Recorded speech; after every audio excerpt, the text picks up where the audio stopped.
देवभूमि में आप सभी का स्वागत। मैं हूं आपके साथ तुषार कौशिक। पहली खबर देहरादून से, जहां पर त्रिवेंद्र कैबिनेट की अहम बैठक जारी है और बैठक में करीब 1 दर्जन प्रस्तावों पर मोहर लग सकती है।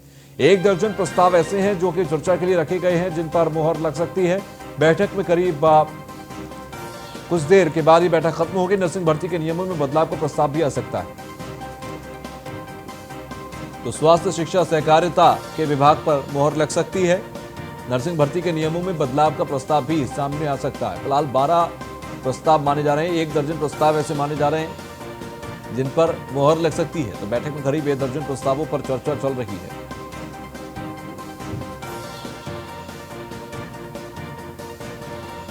नर्सिंग भर्ती के नियमों में बदलाव का प्रस्ताव भी आ सकता है। त्रिवेंद्र कैबिनेट की अहम बैठक लगातार चल रही है। 12 प्रस्तावों पर मोहर लग सकती है। फहीम तना, रेजिडेंट एडिटर, हमारे साथ जुड़ गए हैं। फहीम, किन किन प्रस्तावों को लेकर आज चर्चा संभव है और मोहर लगती नजर आ सकती है? देखिए, इसमें तकरीबन आधा दर्जन विभागों से दर्जन से ज्यादा प्रस्ताव हैं और जैसा आपने बताया कि इसमें उच्च शिक्षा संबंधित है, जिसमें जो राजकीय महाविद्यालय हैं उनके अनुदान को लेकर के बात है। और दूसरा ये कि नर्सिंग का एक बड़ा इम्पोर्टेंट है, क्योंकि अभी नर्सिंग भर्ती की प्रक्रिया चल रही है, उसमें कुछ संशोधन होना था उसकी नियमावली को लेकर के। तो इससे पिछले दिनों सीएम ने सहमति दी थी। कैबिनेट का वो किस रूप में उसका संशोधन होना है, कैबिनेट में उसकी मंजूरी होगी। इसके अलावा चूंकि कुंभ को लेकर के भी तैयारियां चल रही हैं, तो कुंभ को लेकर के एक बजट जारी करने के और कुछ प्रस्ताव हैं, वो भी शामिल है। दूसरा, शहरी विकास विभाग से संबंधित कोई प्रस्ताव है। कई प्रस्ताव इसमें है। अभी कैबिनेट बैठक चल रही है और अभी माना जा रहा है तुषार कि अभी तकरीबन आधा घंटा और अभी कैबिनेट की बैठक चलेगी और उसके बाद में किन प्रस्तावों पर सहमति बनी है, मंजूरी मिली है कैबिनेट की, वो हो जाएगा। इसके अलावा एक और जो विधानसभा का सत्र है, तो अब बजट सत्र होना है, लेकिन कहा जा रहा है कि अभी उसकी तैयारी गैरसैंण में करने की है, शीतकालीन सत्र को, जो कि फरवरी के पहले पखवाड़े में वो करने की बात है। तो उसको लेकर के भी कैबिनेट में फैसला लिया जाना है कि क्या शीतकालीन सत्र ग्रीष्मकालीन राजधानी गैरसैंण में होगा या ग्रीष्मकालीन यानी गर्मियों का जो जून मई का जो सेशन है वही गैरसैंण में किया जाएगा, क्योंकि बजट आएगा और बजट सत्र लंबा होता है और ऐसे में सर्दियों के दिन भी हैं। तो इसको लेकर के भी तय करना है सरकार ने कैबिनेट में कि क्या उसमें सत्र क्या गैरसैंण में होगा या कब होगा, इस पर भी मंथन होगा। जी ठीक है, आप हमारे साथ बने रहिए। एक और खबर पर आपसे जानकारी लेंगे। तो वहीं अपराध की रोकथाम को लेकर एक्शन में है सरकार। 13 आईपीएस अधिकारियों के तबादले हुए। कई जिलों के पुलिस कप्तानों का भी फेरबदल हुआ है। आपको बता दें कि 13 आईपीएस ऐसे हैं जिनका फेरबदल किया जा रहा है। तो अपराध की रोकथाम को लेकर एक्शन में है सरकार और कैसे लॉ एंड ऑर्डर को मेंटेन किया जाए, इसको लेकर एक्शन में है सरकार। 13 आईपीएस अधिकारियों के तबादले किए गए हैं। तो कई जिलों के पुलिस कप्तानों का फेरबदल भी किया गया है। तो 13 आईपीएस अधिकारियों का तबादला किया गया। 13 आईपीएस अधिकारियों के तबादले हुए हैं। कई पुलिस कप्तानों को बदला गया है। पुलिस कप्तान नैनीताल सुनील कुमार मीणा वरिष्ठ पुलिस अधीक्षक कार्मिक बना दिए गए। एसएसपी प्रीति प्रदर्शनी को पिथौरागढ़ से नैनीताल की जिम्मेदारी दी गई। आईपीएस सुखबीर सिंह को पिथौरागढ़ का नया एसपी बनाया गया है। इसके अलावा अमित श्रीवास्तव को भी जिम्मेदारी दी गई है। पुलिस मुख्यालय में कई आईपीएस के दायित्व में बदलाव किया गया है।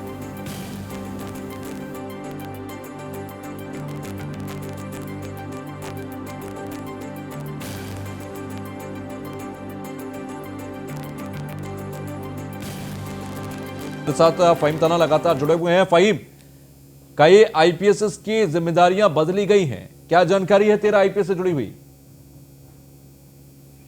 देखिए, बड़ा फेरबदल है आज का। अगर पुलिस मुख्यालय की तरफ देखते हैं गृह विभाग का, और इसमें जैसे 3 आईपीएस वरिष्ठ आईपीएस हैं, तो मुख्यालय में इनकी जिम्मेदारियों में फेरबदल हुआ है। अमित कुमार सिन्हा, इनको पीएनएम का अतिरिक्त प्रभार दिया गया है। अभी ये आईजी दूरसंचार और सतर्कता इनके पास है। इसके अलावा वी मुरलीधरन आईजी हैं, इनको साइबर अपराध और एसटीएफ का एक प्रभार अतिरिक्त रूप से दिया गया है। इसके अलावा एपी अंशुमन को भी अभियोजन का प्रभार दिया गया है और इनके पास साइबर अपराध हटाया गया है। उनकी लोकेशन को जैसे हमने बताया उनको दिया। तो ये तो हुई मुख्यालय स्तर पर, लेकिन प्रशासन स्तर पर कई जिलों के एसएसपी और एसपी को इधर उधर किया गया है। इसमें ये बड़ी बात 10 जिलों के कप्तानों को और उप कप्तानों को इधर उधर किया गया है, क्योंकि इतना बड़ा फेरबदल बहुत रेयर देखने को मिलता है। और इसमें ये माना जा रहा है तुषार की जब अभी पिछले दिनों डीजीपी अशोक कुमार ने चार्ज लिया था, उन्होंने बहुत चीजों में फेरबदल बदलाव करने के संकेत दिए थे। खुले तौर पर कहा भी था कि वो अपनी कार्यशैली को अपने हिसाब से करेंगे, अपराध मुक्त के साथ साथ वो भय, मतलब अपराधियों का भय समाज में ना हो, और पुलिस की कार्यप्रणाली ऐसी हो कि समाज में लोग उनसे लगाव रखें, भरोसा जताएं पुलिस के ऊपर। इन चीजों को मद्देनजर रखते हुए डीजीपी अशोक कुमार ने बदलाव के संकेत दिए थे, और उसी का नतीजा ये माना जाए कि पिछले दिनों कुछ ऐसे और ये प्रशासनिक तौर पर इन कप्तानों को बदलने का जो इतना बड़ा फैसला है, ये उसी के मद्देनजर है। इसमें बागेश्वर के कप्तान को लेकर के बात है कि सतपाल महाराज ने नाराजगी जाहिर की थी। उनका मंत्री, पर्यटन मंत्री का कार्यक्रम में एसपी और डीएम पहुंचे थे, उन्होंने इसकी शिकायत मुख्य सचिव को की और इस पर लेने के लिए कहा था। तो इससे इसको भी जोड़कर देखा जा रहा है कि एसपी बागेश्वर का चूंकि लिस्ट में बदल था ही, तो एक कारण ये भी रहा हो कि उनको हटाया गया हो। बहरहाल ये काफी बड़ा फेरबदल है और कामकाज में बदलाव के नजरिए से इसको देखा जा रहा है। जो डीजीपी ने इस बात को बहुत पहले तौर पर कह दिया था कि कई बदलाव करेंगे। ठीक है, चलिए, बहुत बहुत शुक्रिया हमसे जुड़ने के लिए।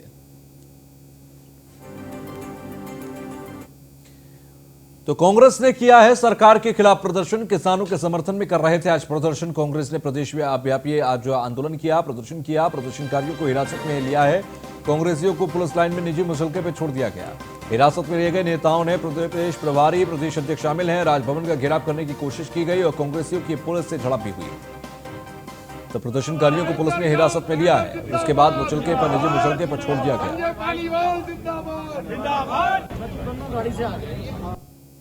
हुआ है कि जो उन्होंने कमेटी के लोग जो नियुक्त किए हैं, वो तमाम कमेटी के लोग जो है किसान विरोधी जो ये बिल है, इसके वो लोग समर्थक रहे हैं और हमेशा उन्होंने इसका समर्थन किया है। वो उन किसानों के साथ रहे ही नहीं है कभी, जो किसान सड़क पर बैठे हुए हैं और संघर्ष कर रहे हैं इस काले कानून को वापस लेने के लिए। तो निश्चित तौर पर बहुत दुर्भाग्यपूर्ण है। इसी को लेकर आज उत्तराखंड प्रदेश कांग्रेस कमेटी ने अपने हमारे माननीय अध्यक्ष श्री प्रीतम सिंह जी और हमारे प्रदेश के प्रभारी श्री देवेंद्र सिंह जी, इंदिरा हृदय जी और तमाम हमारे जो बड़े लीडर हैं, सबके नेतृत्व में आज जो है राजभवन कूच करने का जो है आयोजन किया था और उसमें जो है काफ़ी लोगों की गिरफ्तारी हुई है, काफ़ी लोगों को जो है गिरफ्तार किया गया है और कांग्रेस पार्टी ने, उत्तराखंड कांग्रेस पार्टी ने जमकर उसका विरोध किया है। और निश्चित तौर पर मैं समझता हूं कि आने वाले समय पे सरकार को विवश होकर ये बिल वापस लेना पड़ेगा। आपका आंदोलन जारी रहेगा किसानों के हित में, और बीजेपी तो कह रही कि कांग्रेस जो किसानों की हितैषी नहीं बल्कि देश विरोधी जो ताकत है उसमें शामिल हो गई है आंदोलन में, उनका समर्थन करते हैं। नहीं, देखिए, ये भी बहुत दुर्भाग्यपूर्ण है कि जो किसान है उसको जो है देश विरोधी जो लोग हैं, किसी को आतंकवादी बोला जा रहा है, किसी को कुछ बोला जा रहा है। निश्चित तौर पर बहुत दुर्भाग्यपूर्ण है। इसका सबक इस देश की जनता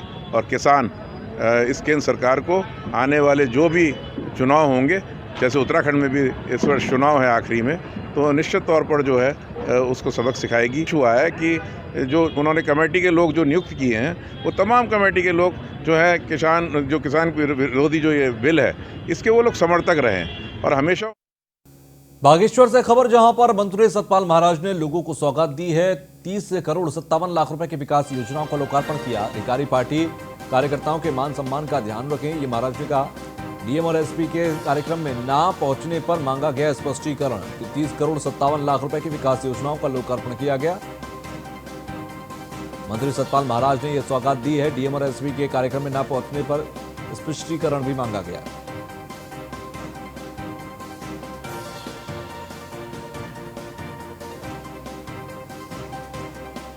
बैठे हैं तो आप कॉल बैक करें।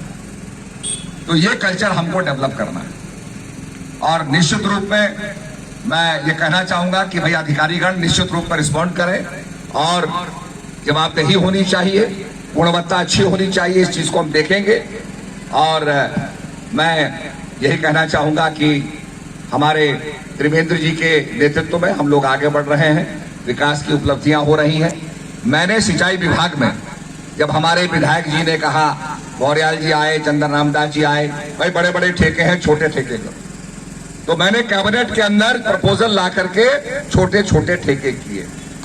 और अभी भी जो ई आपकी टेंडरिंग होती है वो 24 लाख से ऊपर के टेंडरों की ई टेंडरिंग होती है, बाकी सब छोटे छोटे ठेके कर दिए गए। तो ये हम प्रयास कर रहे हैं, उसमें दिक्कतें पैदा होंगी, आप रिस्पॉन्ड करेंगे, हम फिर अधिकारियों को निर्देशित करेंगे। तो मेरा मानना है कि कार्यकर्ताओं को काम मिलना चाहिए, छोटे आदमियों को काम मिलना चाहिए। बड़ी बड़ी कंपनी आएंगी और ऊपर चली जाएंगी तो उससे हमारे धरातल पर लाभ होने वाला नहीं है। कोविड काल के अंदर हमारी इकोनॉमी जो है बड़ी अस्त व्यस्त हो गई और उसके लिए हमें रोजगार पैदा करने पड़ेंगे, आम जनता के लिए छोटे छोटे ठेके करने पड़ेंगे ताकि वो 2 रोटी कमा सके, अपने परिवार का पालन पोषण कर सके। आप उसको ताकत दीजिए ना, आप उसे क्यों वो बनाते हैं, पात्र वाला बनाते हैं कि वो कटोरा लेकर बैठे और आपसे मांगे, भीख मांगे। आप क्यों भीख देने की। तो वहीं हरिद्वार में कुंभ मेले से पहले जिले के सभी हेल्थ वर्कर्स को कोविड वैक्सीन लगाए जाने का फैसला लिया गया। पहले चरण में केंद्र ने हरिद्वार को 18,000 से ज्यादा वैक्सीन की डोज दी है। इसके अलावा सरकार ने कुंभ मेला ड्यूटी में तैनात कर्मचारियों के लिए भी 20,000 अतिरिक्त वैक्सीन देने की मांग की है। तीर्थ नगरी हरिद्वार में आगामी कुंभ मेला को देखते हुए सभी हेल्थ वर्कर्स को कोविड का टीका लगाया जाएगा। पहले चरण के टीकाकरण की शुरुआत के लिए राज्य सरकार को वैक्सीन की खेप में हरिद्वार को 18,050 वैक्सीन दी गई है।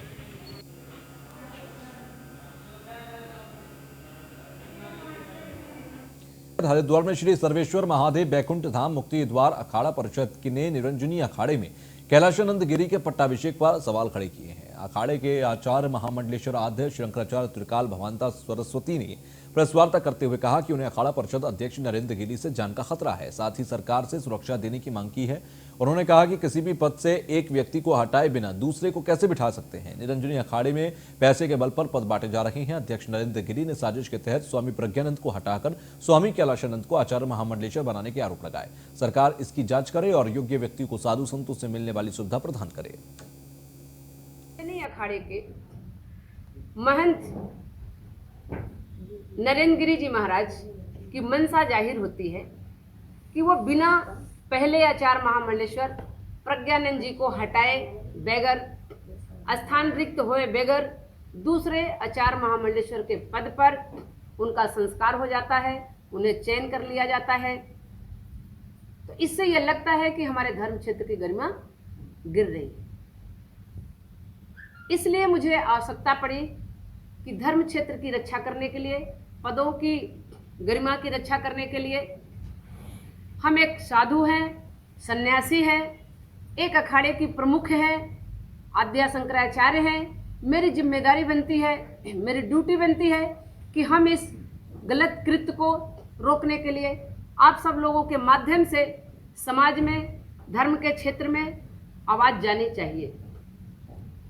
यहाँ तक है कि निरंजनी अखाड़े की मनसा जाहिर ये हो रही है, ऐसा लग रहा है कि दाल में काला नहीं, यहाँ तो पूरी दाल ही काली दिख रही है।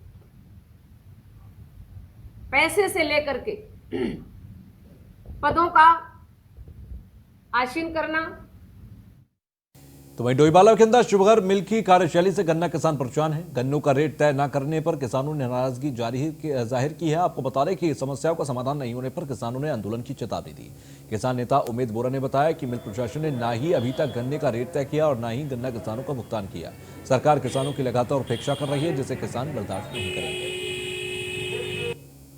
मूल्य गन्ना किसानों का घोषित नहीं किया उत्तराखंड सरकार ने, और दूसरा जो है हमारा 1.5 माह से हमारी फैक्ट्री चल रही है लेकिन हमारा गन्ना का भुगतान नहीं हुआ है। जबकि 15 दिन का नियम है कि 15 दिन में अगर भुगतान नहीं होता तो उसके बाद नए ब्याज सरकार देगी। ये हमारे साथ सरासर ठगी है, क्योंकि हमारी जो पर्चियाँ हैं गन्ना जो किसान ला रहा है उसमें पर्ची पर भी मूल्य अंकित नहीं किया जा रहा है। और यहाँ पर जो 8100 बोरी बन चुकी है, जबकि 25 करोड़ का माल इनके पास तैयार है, लेकिन किसान के पास एक भी रुपया नहीं पहुँचा। साथ ही हम लोग जो दिल्ली में हमारे किसान भाई बैठे हैं उनके भी समर्थन में जो 3 काले कानून। जो गेट का किसान है इसका शुरू से ही उत्पीड़न होता आया है। जब से ये फैक्ट्री डोईवाला में चल रही है, गेट के किसान को जब शुरू के 3 या 4 दिन फैक्ट्री सुचारू ढंग से बाहर सेंटर इसके नहीं लग पाते हैं, जब तक ये पर्ची देते हैं गन्ना सप्लाई करने के लिए, उसके बाद गेट की खरीद बिल्कुल जीरो कर देते हैं। उसका सबसे बड़ा जो नुकसान किसान को है, एक तो यहाँ हमारे खबर पौड़ी से, जहां पर जिला अस्पताल में ऑपरेशन के नाम पर अवैध वसूली हुई है। मोतियाबिंद के ऑपरेशन के नाम पर लिए जा रहे हैं रुपए। डॉक्टर एस के सोनी ले रहे 3 से 5 हजार रुपए। लेंस लगवाने के नाम पर अस्पताल में हो रही है अवैध वसूली। पीड़ित ने सीएमएस रमेश राणा से मामले की शिकायत की है। मामले की जांच करवाई जाएगी। फिर कार्रवाई की जाएगी। इन बातों का जिक्र सीएमएस की तरफ से किया गया। डॉक्टर की तरफ से लेंस लगाने के नाम पर अवैध वसूली अस्पताल के अंदर चल रही है पौड़ी गढ़वाल में। जी सर, डॉक्टर साहब ने बोला कि ऑपरेशन कराने के लिए ये तो 3,000 रुपये लगेंगे, ये तो 5,000 रुपये लगेंगे। वो उन्होंने बोला हम तो अपनी फीस नहीं लेते पर लेंस की लगती है, तो उसके लिए। लड़की पूनम अपनी सासू जी को लेके हॉस्पिटल में आई थी परसों, तो इनके सारे टेस्ट वगैरह हुए और उसके बाद इनका ये बोला गया कि कल इनको ये बोला गया कि तुम्हारा ऑपरेशन होगा। तो ऑपरेशन के टाइम फिर इनको ये बोला गया कि आप 3,000 वाला लेंस लगवाना चाहते हैं या 5,000 वाला। तो ये प्रकरण मेरे सामने आया है कि जो है कि किसी ने जो है ये कंप्लेन की है कि जो ऑपरेशन आंख के ऑपरेशन के दौरान जो है उनसे जो है 3,000 और 5,000 की मांग की गई और जो नहीं दे पाए तो उन्होंने जो है उनको जो है वापस भेज दिया। अब ये जो है ये मेरे पास आया और अब इसकी इंक्वायरी होगी और जो भी अगर तो गढ़वाल विश्वविद्यालय के पौड़ी परिसर में छात्र संघ पदाधिकारियों ने विश्वविद्यालय प्रशासन के खिलाफ धरना प्रदर्शन किया। इस दौरान छात्र संघ पदाधिकारियों ने विश्वविद्यालय के विरोध में जमकर नारेबाजी भी की। छात्र संघ अध्यक्ष ऑस्कर ने बताया कि विश्वविद्यालय प्रशासन छात्रों की समस्याओं को गंभीरता से नहीं ले रहा। छात्र लंबे समय से विश्वविद्यालय में प्रवेश के लिए ऑफलाइन प्रक्रिया शुरू करने और बीएड एलएलबी में प्रवेश के लिए पंजीकरण तिथि बढ़ाने की मांग कर रहे हैं। वहीं मांग पूरी न होने पर उन्होंने परिसर में तालाबंदी की चेतावनी दी। मामले में छात्र संघ सचिव गोपाल नेगी ने कहा कि विश्वविद्यालय प्रशासन ने प्रवेश परीक्षा और प्रक्रिया ऑनलाइन निर्धारित करने की बात कही है, लेकिन कोरोना संक्रमण काल के चलते कई छात्र ऑनलाइन आवेदन नहीं कर पाए।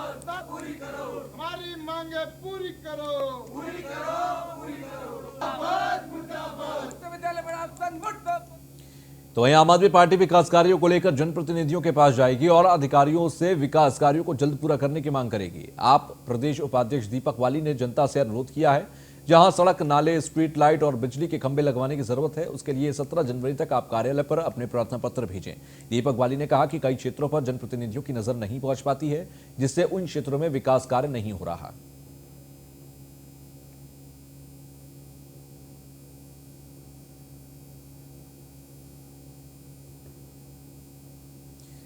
तो वहीं डोईवाला में 9 दिसंबर 2019 को सरकारी चिकित्सालय में उत्तराखंड सरकार ने आयुष्मान भारत गोल्डन कार्ड के लिए विशेष कैंप लगाया था। इसमें डोईवाला देहरादून निवासी राजेश द्विवेदी ने पत्नी और 2 पुत्रों के साथ कार्ड बनवाया था। आज जब इलाज कराने देहरादून आए के एक अस्पताल गए तो पता लगा कि चारों कार्ड फर्जी हैं। राजेश ने आयुष्मान भारत के सीएससी हेड देहरादून पंकज नेगी को जानकारी दी तो वो भी चौंक गए। अब राजेश द्विवेदी ने मुख्यमंत्री कार्यालय, director general health, CMO, DM, chief secretary और मुख्यमंत्री प्रधानमंत्री तक उसकी शिकायत भेजी है।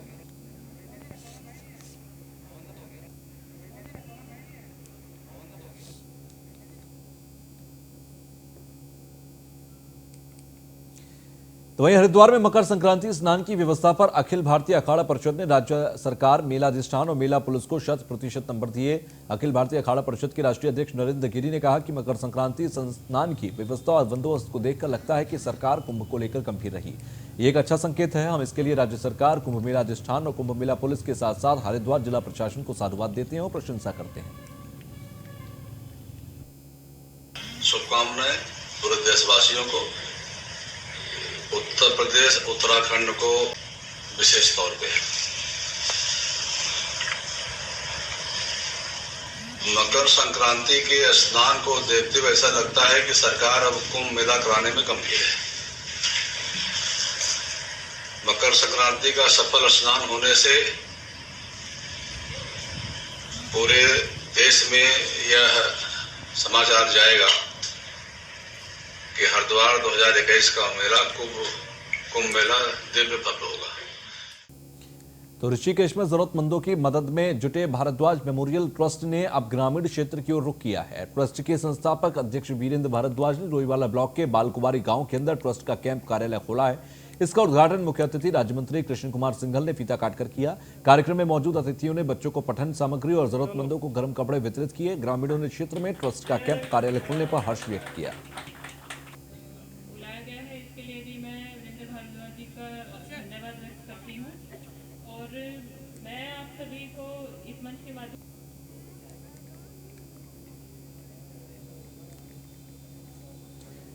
तो वहीं देवप्रयाग में आरएसएस ने राम जन्मभूमि मंदिर निधि समर्पण अभियान की शुरुआत की है। भगवान राम के रघुनाथ मंदिर में पूजा अर्चना और जय घोष के साथ इसकी शुरुआत की गई। जिला प्रचारक मोहन के नेतृत्व में शोभा यात्रा निकाली गई जो नरेंद्र नगर पहुंची, जहां राम भक्तों के जयकारे के साथ इसका स्वागत किया गया और शुरुआत हुई।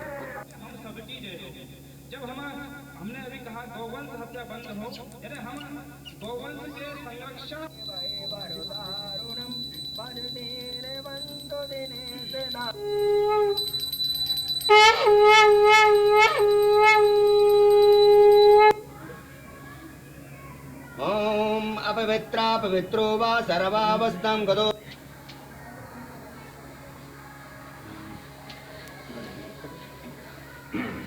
हरि ओम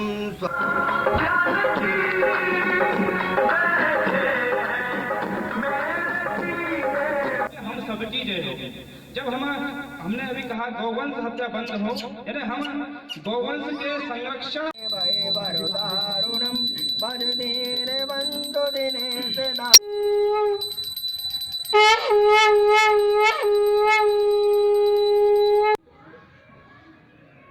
ओम अपवित्रा पवित्रो वा सर्वावस्थां गतो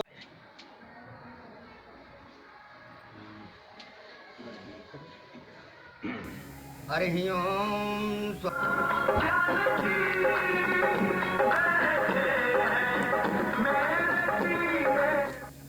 वहीं चमोली के नंदप्रयाग घाट मार्ग को 1.5 लेन चौड़ा करने की मांग को लेकर युवक का विकासखंड में आमरण अनशन लगातार जारी है। कड़ाके की ठंड के बीच आंदोलनकारी गुड्डूलाल मोबाइल टावर के ऊपर 6 दिनों से भूख हड़ताल पर बैठे हैं। तो वहीं घाट बाजार आज भी आंदोलन के समर्थन में पूरी तरह बंद रहा, जिसमें वाहनों का संचालन भी ठप रहा। साथ ही टावर के नीचे रात भर पुलिस का पहरा जारी रहा।